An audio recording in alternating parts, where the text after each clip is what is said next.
When I see you lot winning, I'm gassed. Like when that's for me, I said, yeah! What was your first deal like? I did not run the numbers properly at all. Things didn't work out. I was just doing everything wrong. What do you mean?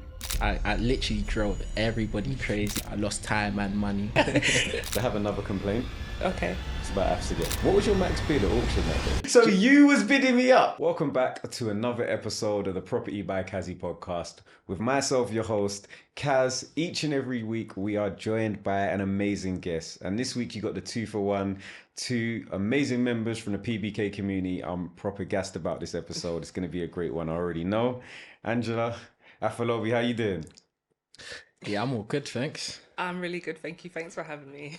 Listen, they was acting. They was trying. When I said, yeah, listen, I want you on the pod. He said, oh, no, I'm not ready. I'm not. I just said, shut up. And I hung up the phone because... That was literal words. That was literally it. Tried to send me some polite message. I said, this is nonsense. You're coming. Respectfully, you're coming on the pod. And it's because the reason I joined social media, the reason I started the community is because I wanted to see more representation and I wanted to make property investment, property development more accessible. And you lot know that, like, when I see you lot winning, I'm gassed. Like, when that's for me, we're going to talk about why you phoned me earlier. When that's for me, I said, yeah. When you phoned me, said, yeah, we've locked in the deal. I was gassed. When I come down to site, I just left the day, like, grinning ear to ear. So I'm just gassed. I want other people to hear what you've been up to, like your background. So I'm going to start with you, Angela. Pre-property, what were you doing? Just an ordinary person, really. Mm-hmm. So started out, went to university studying sciences, had the whole dream of like, I'm going to be a doctor, I'm going to make my family proud type thing. But it didn't work out that way. And I think I failed my first year of university, my second year of university. And I come back and I was like, no, I'm going to take advantage of every opportunity that is there. And I signed up to the Entrepreneurs Club. And that's when, through that, I found out about property because the guy that was leading it is in university, but behind the scenes, like we'd gone to property nearby that he was doing up to rent out. And that's when it kind of just opened my eyes to this whole world of property. But I was still so nervous, self-conscious, just thinking, where am I going to get money from? I come from like South East London, I live in an estate. Like, where am I going to get the funds from to do things like this? So I shied away from, I tried to start going to networking events, but then I would just stand in the corner and be like, I have nothing to say. So I just threw myself into the world of work, got a job in the railway, and I kind of just started moving my way up. But as like social media started growing, started seeing more people putting themselves out there, and I was like, hang a second, the bug is still there. Yeah. So yeah, I think just from that, I just started soaking up all the podcasts and watching YouTube and reading books, and then just kind of from there it just grew really. And I think that's like a common thing that a lot of people like that's one of the most common questions I get asked. Like I'm 16, I'm 17, I'm 18, or even I'm 30. And I like the idea of property and don't know where to start. And I think exactly what you said, just dive. There's so much free content out there. There's hundreds and thousands of hours of podcasts, of clubhouses, of Instagram, like TikTok content that just dive in and work out what attracts you.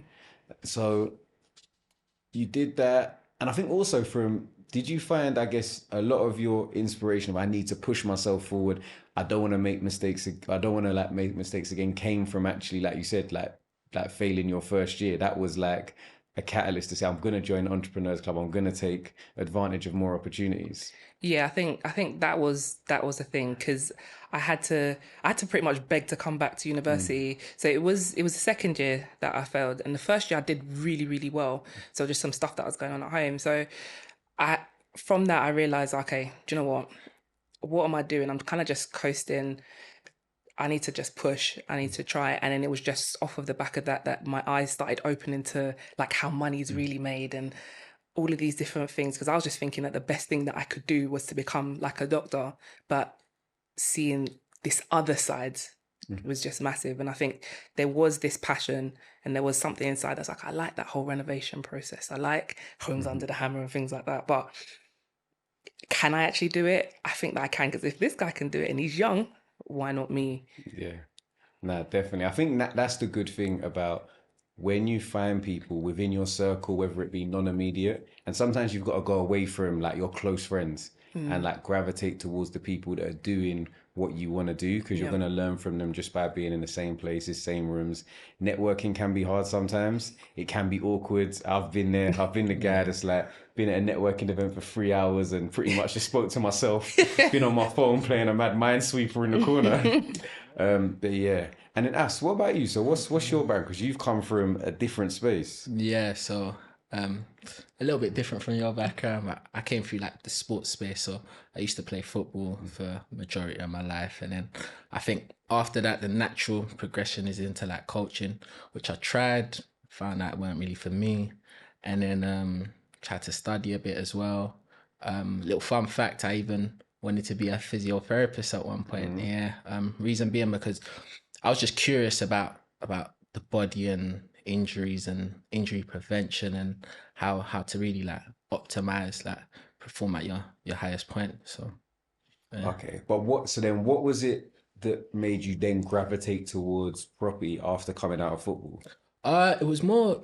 I've got to big up my friends for this. A few of them were kind of in the space, like landlords. Always used to tell me, "Oh yeah, try this," but I wasn't really interested. I was focusing on that football and trying to get back into the game and stuff like that. But in the end, they took me down to one of their properties. One of my friends moved out to America, and I seen him start from nothing and just slowly scale it out there. So I kind of thought, oh, there's something in this. So I was a bit more curious, started looking into it even more, started asking way more questions, and it kind of led on to what I am today, basically. Yeah. So can I tell you something? Okay. That's why you need to join social media because you see, like, not just for yourself, but Yeah. for other people. Because people seeing what you're doing, like, you could have 10 followers, but not realize that two of those people, you've given them the fire to go and start on their journey, like, and start doing something. So even if you don't look at it, I don't want to be out there for myself. It's great for you to like to get opportunities to network potentially, but also just for the people around you because it's like you had that opportunity For sure. of having people that you could see. But a lot of people maybe come from a place where their friends aren't doing that or their friends aren't pushing them. So it's like I feel like collectively as a community, we need to make sure that we're saying, look, this is like normalize this. Yeah.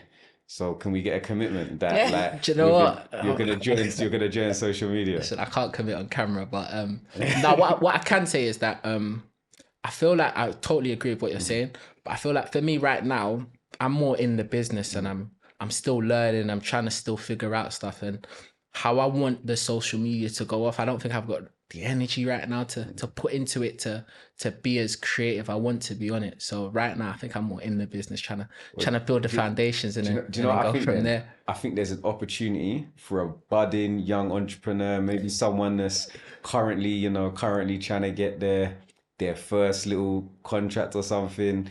But also they're interested in property to just hit you up and be like, look, can I maybe shadow you? Can I learn when you're on site? Possibly, yeah. And let them do the behind the scenes and let them just create the content for you. Because if you can create those win-wins, like I think when people are looking at like mentors or people they want to shadow, it's always good to do someone that's like just a few steps ahead of where you want to be because it's a lot more tangible of I can see how you got there, I can see how far I am, and it's not almost demotivating sometimes. So I'm gonna try to put that out there. I'm gonna try. I might commit to that. I can commit to that one. All right, no problem. So you both decided that you're not property something that I potentially want to do. So I guess where was your first steps into property? Mine started, I went to Samuel Lee's crash course. And because, they say, start at the crash course. And I went there and I was just gassed. I was like, oh my gosh, I can do this. There's so many people there. The atmosphere was just really good. And I was just like, okay, cool. This is what I'm gonna try and do. And I just kind of went through that process. And that was in rent to rent, right? Or was that what the first was the story? So I never really had a desire to do rent to rent or to do deal sourcing. I had a little bit of funds, so I was like, okay, I'm gonna try this BRR thing because I think that's where I was like, okay, I can start and build a portfolio and recycle that money and go again. And so it was during like lockdown time. and I was trying to go on the auctions and stuff to buy places. I was like, yeah, I can't afford in London, or I was scared of bridging, didn't know too much about it. So I was like, yeah, we're going to go outside of London. And I was just looking at all these different places that were far. I didn't know them, but I tried to do a bit of research and just started getting really desperate, because that was a time when the auctions were just going crazy and people were buying things for far more than they were worth. So yeah, one day I just said to my husband, I was like, look, we're going up. We found a place that we wanted to invest in. We said, look, I'm just going to find somewhere. We're going to do viewings and we're going to put an offer in, because things were just going so quickly. So properties were going really, really quickly. And I went to view somewhere and I just said, I'm determined, I'm going to get this place. I did not run the numbers properly at all. I was just it was so emotionally driven that it wasn't a good deal. And it kind of just started from there. I was just happy that we had somewhere. Conveyancing took far too long and I was just doing everything wrong. Like everything. What kind of, so you said obviously the numbers, you said being over emotional and not going to going into the numbers. What else do you think on that deal you could have done better in hindsight? So many things. So because it's far away, I live in London, it was up in Nottingham. I had arranged a day to see quite a few contractors and some people didn't turn up. I ended up just going with the guy that was friendly and showed up. And that was not the best way to have found someone, because I can't commit to keep going backwards and forwards, because it takes a whole day out and like logistics with my kids and things like that. So I was just like desperate to get things going. So I just picked the first person. Yeah, he was good with communication. He was really, really friendly, but it's just that I had no clue about the cost of how much things were. So he'd say, oh, we need to do this. And I'll be like, oh, okay, well, we need it. So let's do it. I want to do it properly. And then things just started spiraling. It's like, you need a new roof. It's like, okay, we're going to get a new roof. Oh, you need to remove these chimney stacks because it's really dangerous. You need to do this, you need to do that. And it just really, really built up. And we ended up spending far too much because we weren't there and as often as we wanted to be. When I say we, I mean me and my husband, but I was really the person pushing it. Just wasn't getting up there as much as I wanted to. And I didn't have experience. So it was mostly that. And then did you end up, do you still retain that property? Yeah, we did, because another issue that we had is that we kept this like flipping between, do we want to do a BRL, do we actually want to just sell it now, like what do we want to do? So from that we didn't have a clear vision. So when we were doing the refurb, it looked very rental style, but then we'd done an excessive amount of bathrooms. It was like, we could fit a bathroom there, so let's put one. And the place just didn't really, you didn't have that flow as a design. It's like, it looked nice and it was nice to have done something to see where it had come from and where it was going to. But in terms of just like a clear strategy, like, okay, we're going to flip it, so we need to do it to this standard, or we're going to 100% retain it, so we don't need to spend so much on putting in an ensuite and things like that.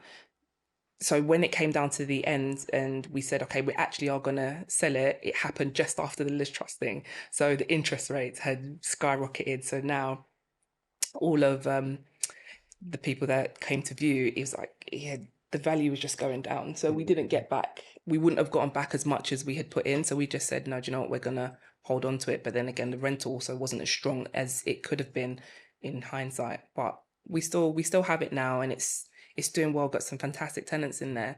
But the learning from that, I'm a different person now. And I think, we often learn a lot more from our mistakes than we do from our wins. 100%. If you happen to pick a contractor, like you said, pretty much at random without a high level of due diligence, if it went really, really well, going forward, when you're now looking at higher value properties, you would take the same approach. Yeah. And it could be a lot more costly. So I think sometimes like experience is like getting like a vaccination. Sometimes you're better off with a little dose of the illness to kind of immunize you from the big problems going forward. 100%.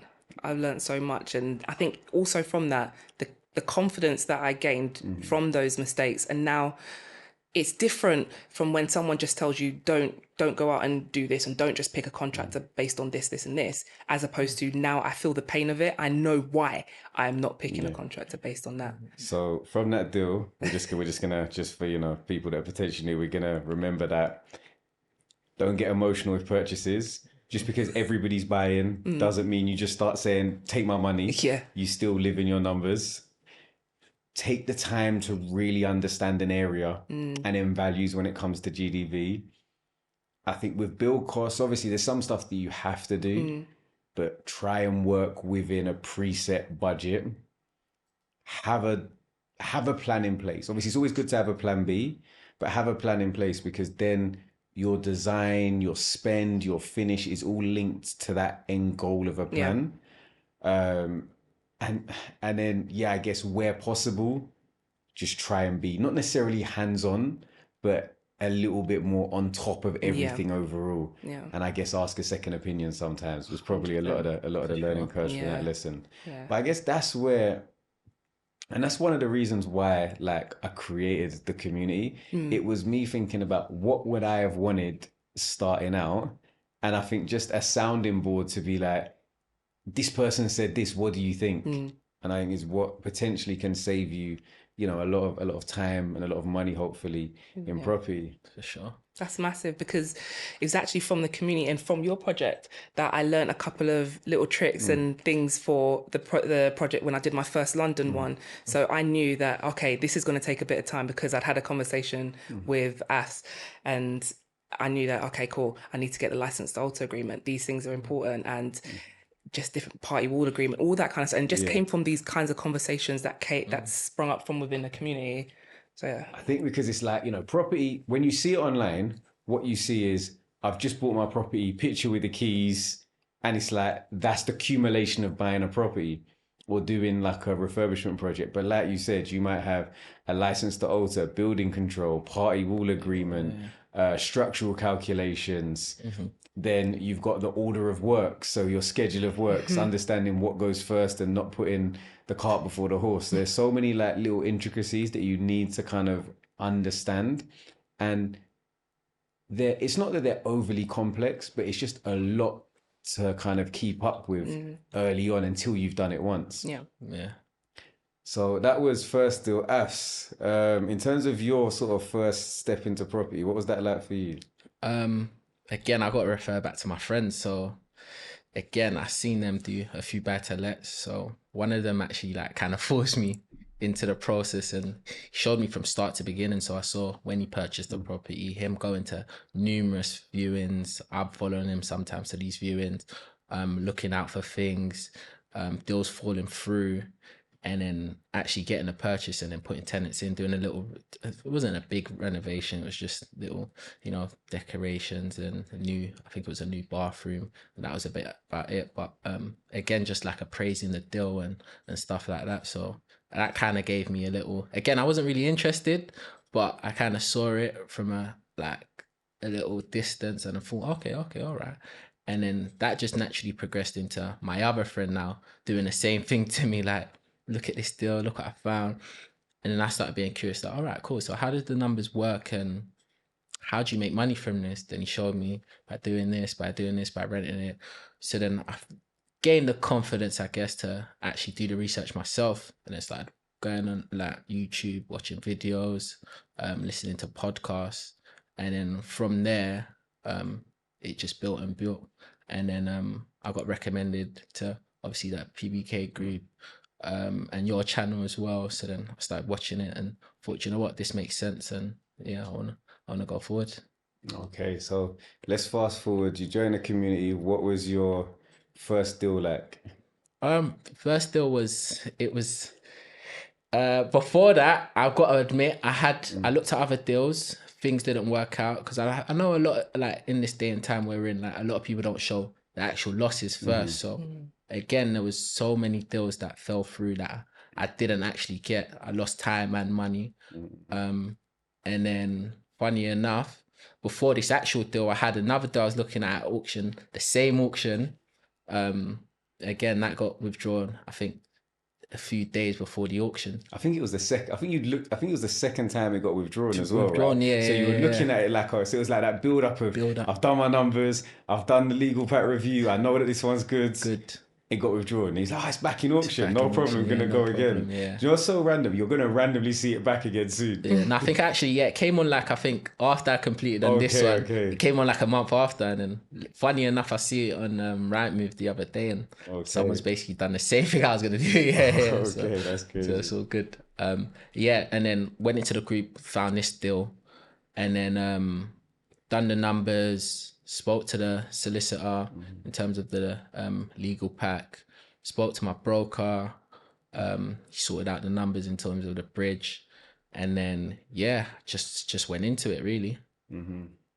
And I think obviously you called me this morning. Oh no, yesterday actually you called me with some good news. I think you're now under offer. Under offer finally. So yeah. Oh wow, congrats. Thank you. Look here, you're trying to be humble with it.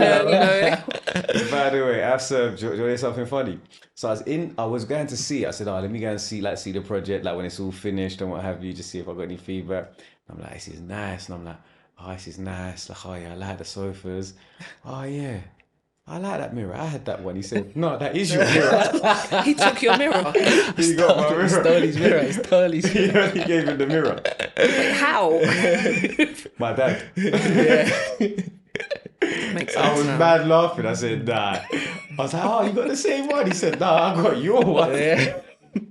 And the little lamp in the corner. Oh, as well. yeah. Oh wow, are you gonna give him a car or staging? Technically, he's helping you That's what I'm stage. saying, he's Yeah. got- But nah, that's what it is, man. It's obviously that community room, which is good.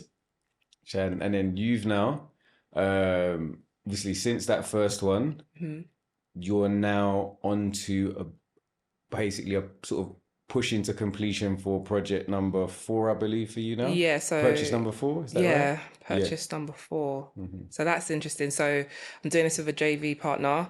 I met her in the community on the very first site visit. It's like kind of all the girls kind of got together and was all just talking, taking selfies and things like that. They just asked us off. We was there like, trying to get involved. They were just there in a huddle. Like, We've got our own little splinter group that we created. Do you know why it's good though? Like, because we have a good a female representation as well, which I also think is really important in terms of just bridging the gap of representation in property, which I love. So I'm not even gonna. I might just see. All they do is just, when we have our meetups, they'll be like, Kazy, you can come, but just leave the card. Just leave the card.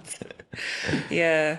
No, so the ladies in the group are so supportive. That's one thing I do love about the community, is that you can share your wins, you can share the things that you're struggling with, and you don't feel embarrassed to do so. And then people will celebrate with you. And it's kind of like you've got a whole group of people that are supporting you on your journey, and you're doing the same thing for other people. So that part is invaluable, because it kind of just helps your mindset. Say you see other people doing things, you're like, nah, I can do this, I'm gonna level up. So I always ask this question, obviously, with finding a joint venture partner in the group, what is it that you kind of look for, that you feel confident that, look, we can go ahead and do business together? I think with the joint venture partner that I've found, it just started from having a conversation. So I was reaching out to a lot of the ladies in the group, just trying to be friends, because I need more friends.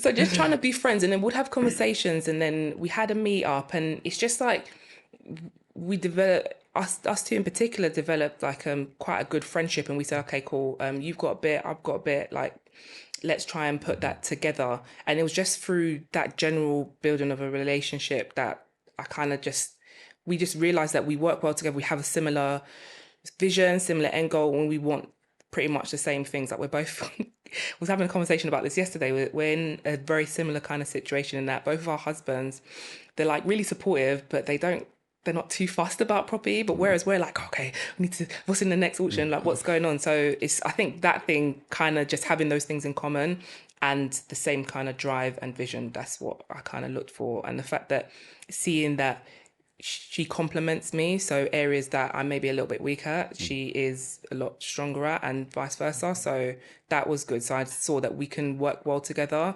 and we can end up being on the phone for a very long time. So that always helps, having an actual kind of That's good, man. good Big up to relationship. Shah, man. Not here today. We need you on the next one. Need to make 100%. sure front and center, because Tashar, I knew Tashar was gonna tell me no. Like when I said I knew Tashar was gonna tell me no. So I'm not arguing with you today, Tashar. That, I'm gonna let you slide on this one for the next time. Yeah. Again, and so so then let's like talk about a little bit more about the intricacies of the deal.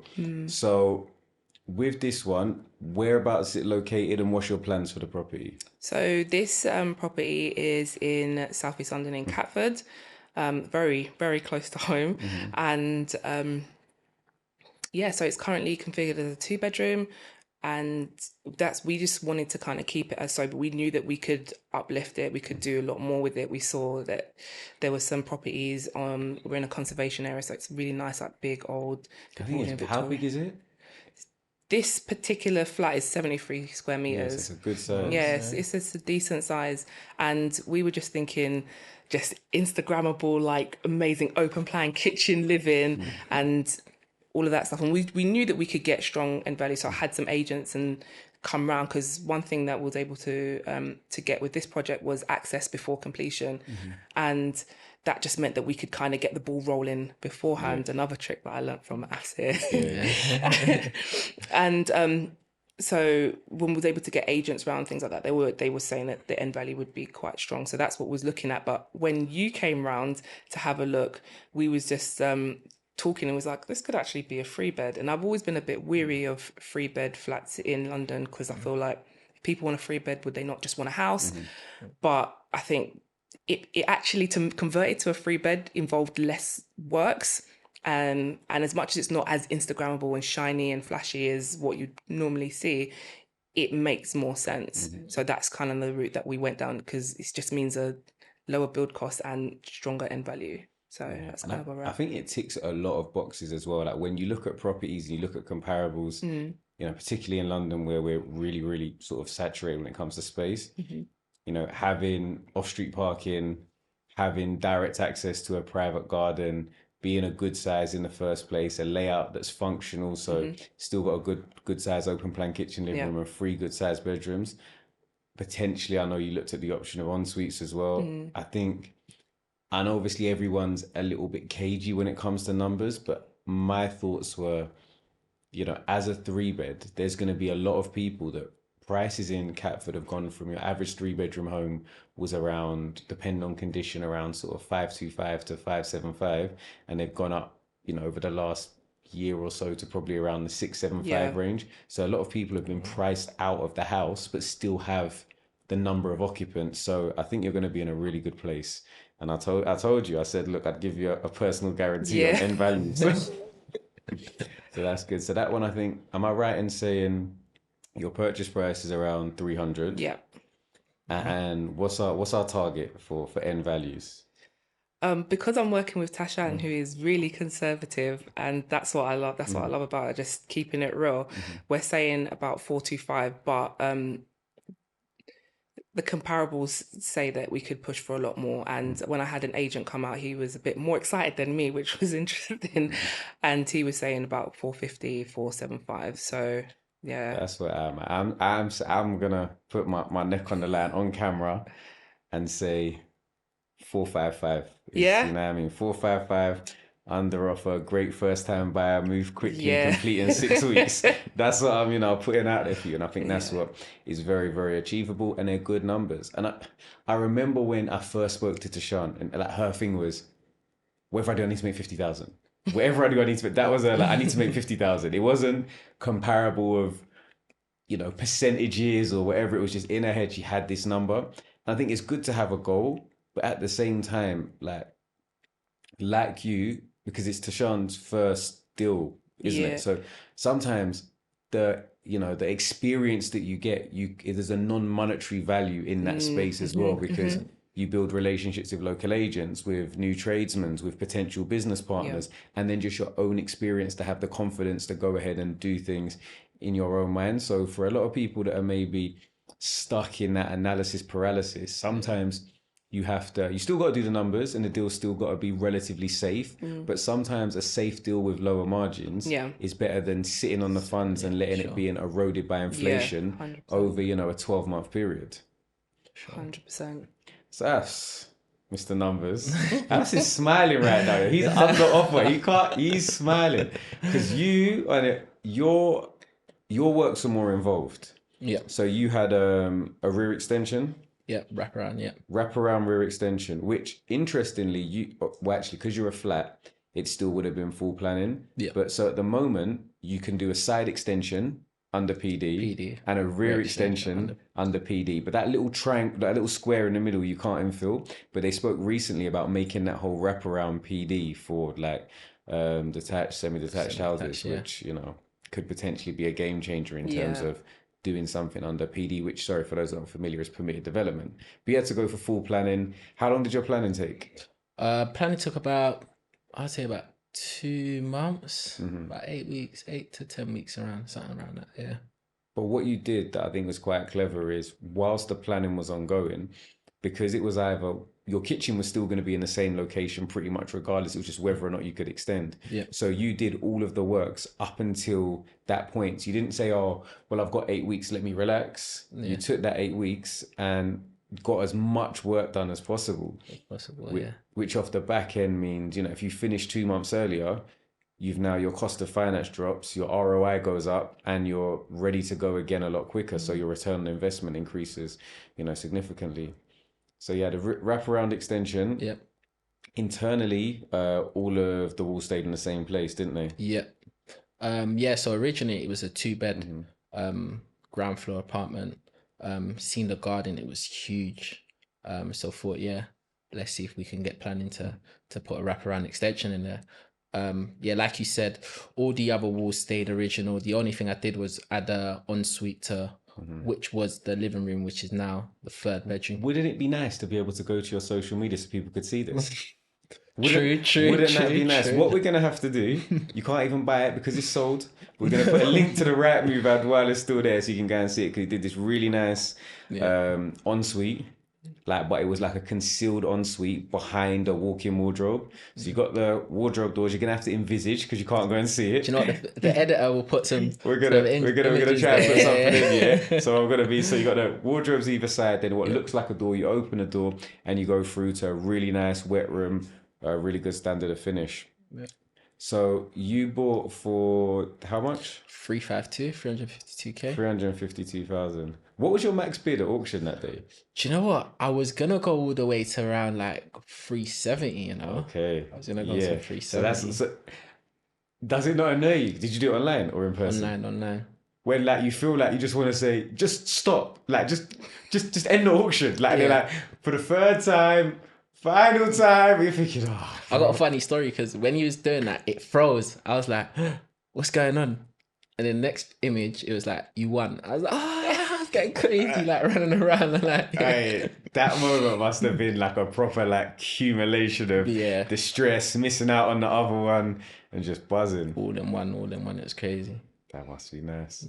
So 352, and yeah, I know. I mean, I don't know when this is gonna come out, but I know that you had the property on the market for between 625 to 650. Yeah. So we're gonna leave it because it's not completed yet, but we're in that ballpark, which you can obviously see as an uplift is pretty damn impressive. It is. A lot of work went into it as well. So, as you know, I was there every day. Like Kazy was shouting, like, "Oh, where are you?" Like, yeah, I'm on site. He's like, "Oh, it's there still." I'm like, yeah, I'm on site. So managing different trades and that made me learn different things as well. You're talking about schedule of works, like made me understand the whole process. So now I understand time frames and stuff like that. So when I'm speaking to contractors or trades, they can't really give me the runaround because I understand it now and I can question it more. I think that's a lot of the time just be in a position to say, what do you mean? Yeah. Like, why are you doing it like that? Because the great thing about a why is if someone's saying, oh yeah, we've got to put a beam over there, and you say why, if you have a level of understanding, even if you don't completely understand their answer, it's enough for you to go ahead and get a second opinion. 100%. So I think as a cheat code, like if you're on a site, if you don't really understand, don't necessarily have the technicals yet, just say why. Why? Say everything. Why? Why is it everything? Yeah. So we're gonna, we're gonna whatever they might say. Are we gonna put in a grid switch rather than have individual fuses? You just say, oh, why are you doing that? And then they've got to give you justification, and you can go and get, a second opinion. 100%. I literally drove everybody crazy. Like if you speak to anyone, they'll be like, he asked so many questions. But again, I was learning and I let them know that from early as well. So I guess some of them were kind of happy as well to pass on the information.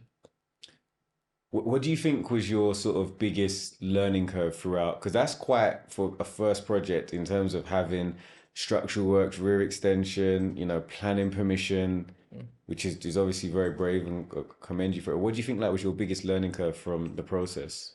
I think the different processes of the different people within the industry. So for example, went through auction. That was my first time going through auction. So learning the legal pack, how to look through a legal pack. Obviously, I don't know everything. I'm not a solicitor, but then speaking to the solicitor and then understanding how they go through it. So learning that process, and then speaking to my broker, understanding how the finance part of things work. Speaking to the builder, understanding how the actual build works, and so it's all of the different processes in one, which helped me develop even more. So I guess that's the biggest learning curve. And I think the great thing about going through those processes are what they allow you to do is proper deal analysis. Because if you understand the bare bones of a legal pack, you'll quickly know that, okay, well, this one has an extra 2% fee plus VAT. So it's going to cost me this much more. And that's included in your deal analysis. If you then know a bit about the construction side of things, you can have a better estimate of what your build costs are going to be. If all of these little details, if for example, from a finance perspective, roughly how much money you're going to have to put in, when you're going to have to put it in, the time frames you're going to have, all of these things affect the value of your deal. And the better you understand them, the better deal analysis you can do, and then the more confident you can be when putting in an offer. And I think when you're confident putting in that first offer, the whole process seems smoother. And I guess from your experience in your first deal, now when you were doing your comps and thinking, you knew what you could offer on your London project now, because you had that level of experience from previous deals. Yeah. Which is good. And I also like to add, obviously people from the group, like Angela and yourself and other people that came down to the property before it was actually built, and putting their advice on things, and even speaking about the wardrobe. Do you remember? I was like, oh, where do we position this for the ensuite? Will it work? Will it won't work? And then everyone just telling me, giving me good advice. So that was really helpful. Yeah, no, it was also good for my perspective, because I think we'd actually bought at the same auction, kind of going through the same process at the same time, and going to see your site. It was it just gave me so much inspiration for what was doing on our one, and that's really good. So can I just touch on same auctions? I have another complaint. Okay. It's about apps again. No, this one's a genuine complaint. Obviously, in the group, I'll randomly be like, okay, you know what? No guarantees here, but I've looked at lot 21, lot 72, lot 38, lot 12. If you've got 150K, I think they're pretty good lots and there's some money there. And people go and look at them. But then what I'll also do is I'll be like, right, by the way, guys, I'm going to auction tomorrow. If anybody's planning to bid, just drop me a message so we can make sure we're not outbidding each other. So put that message in the group. No one replied. I thought, okay, a bit quiet this week. I'm just going to go out minding my business. Phoned Afs about having to see him about something else. He's like, oh, yeah, that one. He didn't get that one. He was bidding on that one too. I said, what? So you was bidding me up. But fortunately, that deal, I didn't up get. It didn't cost anyone money. Oh, wow. Do you know what? I'm not gonna lie, I didn't see the message. If I saw it, I would have hit Kazy up and do you know what? He's in there. Do something there. I'll let you have it. But this is the thing, I guess, of that whole. And I really because the phrase the Property by Kazy community was I just wanted to, I felt like everyone was called a mastermind or something. But I'm so glad I chose that word community, because it's just a lot of collective work. We all kind of want to see each other win. And it's just okay, how can we make things work? So my longer term goals is the cheaper the property, and London's never cheap, by the way, but the cheaper the property, the more people there are that have access to get that unit. Whereas now we're looking at like, and we collectively, subject to like, sort of the stars aligning, we can maybe all exit a project at the same time. Now, maybe, I don't know if you remember me putting in the one that I was like, I should have gone for that one in, it was in North London somewhere, but it was like a block. No, it was in Did I follow West me? Carnival. Notting Hill, yeah. It was in Notting Hill. yeah. Yes, it was in Notting Hill. Great deal. But like I sort of went, 1.4 million, that's a lot. Like, and I kind of just didn't mentally sort of thought, it's just a bit much. I don't necessarily want to go for it. Didn't end up winning anything else at that auction. Went back to that one. That one was an amazing deal. But it's the kind of deal that even if you're thinking, might be a bit much for me at the moment, because it was a building of 3 flats, you could all collaborate on it. So we could all say, okay, you know what? We're putting in X amount each. So it's going to come to like 450k each, but then we each get a flat in Notting Hill for 450k that has the potential to be worth 700-800. Oh, wow. But it's because the price is more expensive. There's less people that are going for it. And I think the longer term goal is you're already doing it really well, but there'll be a lot more collaboration within the group, because when you work together, you kind of get those economies of scale. We're going to one builder saying we're giving you 3 projects. We're going to Howden saying we're buying 3 kitchens. We're going to Wicks to say, we're buying 250 square meters of flooring, and you get those collective benefits as well. So hopefully that'll be something that, 2024, 2025 will be pushing on to achieve. No, that's really good, because I think through the times that I've been in property and started talking to people, and even in the community, you'll find that there's a lot of people that are a bit reserved about going forward and taking that first step, and they kind of just want to do it with someone or hand holding with someone they can trust. So an opportunity like that, I think, will be fantastic for people starting out, even regardless of how experienced you are. Yeah, no, because sometimes like we've all got something to bring to the table. Sometimes it can be the case that you're the person that has the capital. We've got group members that are not even in the UK, but have capital that they wanna see work for them. We have group members that don't have the capital, but maybe have an abundance of experience, like, that have worked in project management, have worked for like large home builders for over 20 years and understand, things full cycle that, I've never dealt with. Got some of our experts like Adewale, who's delivered over £500 million worth of regeneration projects. So like in terms of, you're saying, I don't know, looking at maybe a bigger scheme, for him, that's, a small scheme that could do in his sleep. So he can leverage other people's experience, other people's expertise and their strengths. And like you said with Tashan, it's like you can collectively build. Yeah. So question for you now. Ash, you're just finishing. What's next for you? Like in terms of, is it rinse and repeat, or are you looking to do something different? It's rinse and repeat for me. I think, I've done one, but can I do it again? Obviously, I've got this idea of hitting the same numbers, but I know, like I spoke to you, you're not always gonna get that the same deal like that. So again, it's just, You're not always going to be 6-figure Ash.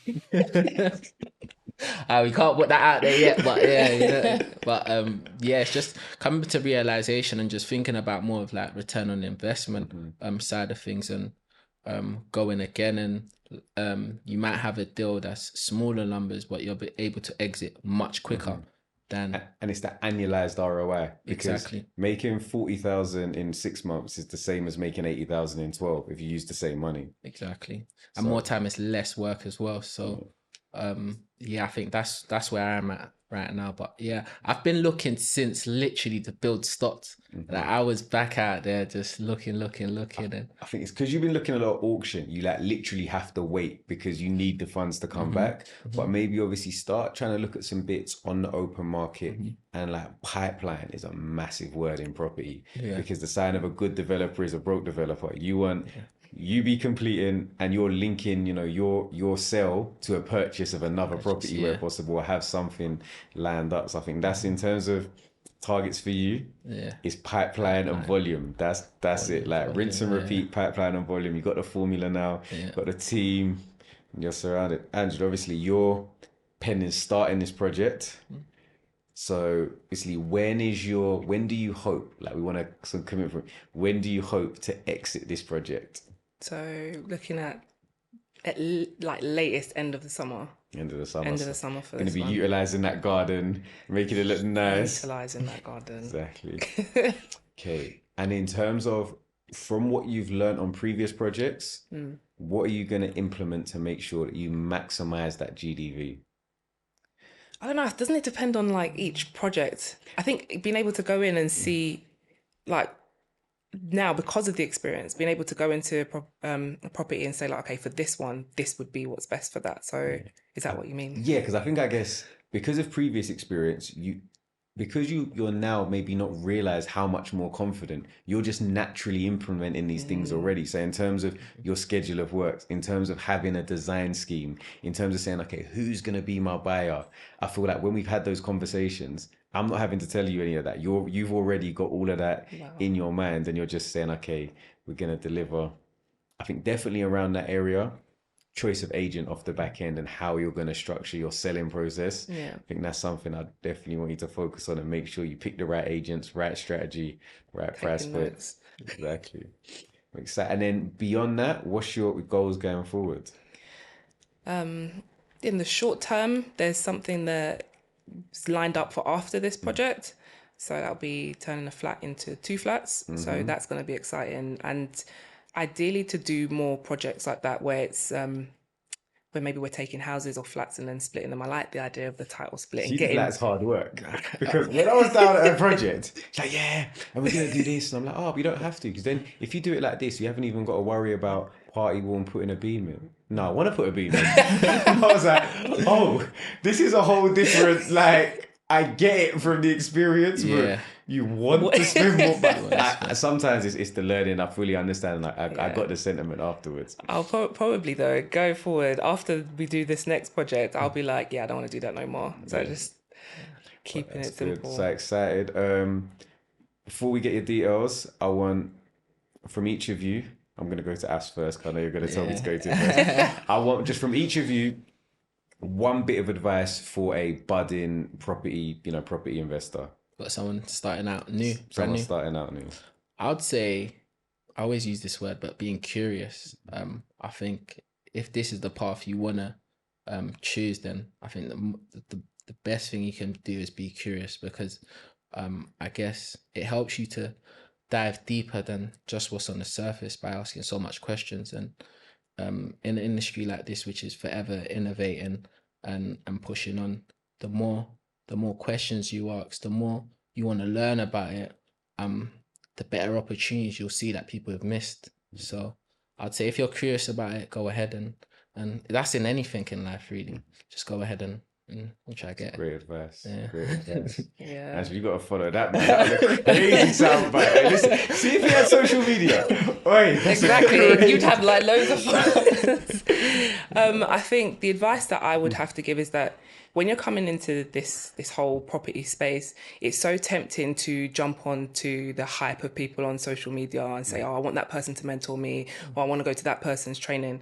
But what I've found is that it is better to find out how best you learn. And I think we've had a conversation about this before. It's like, find out how best you learn and then and identify what strategies you want to do and then go from there. Find people who are doing what you want to do and are teaching or mentoring in the way that you learn. So then that way you can get the best out of it.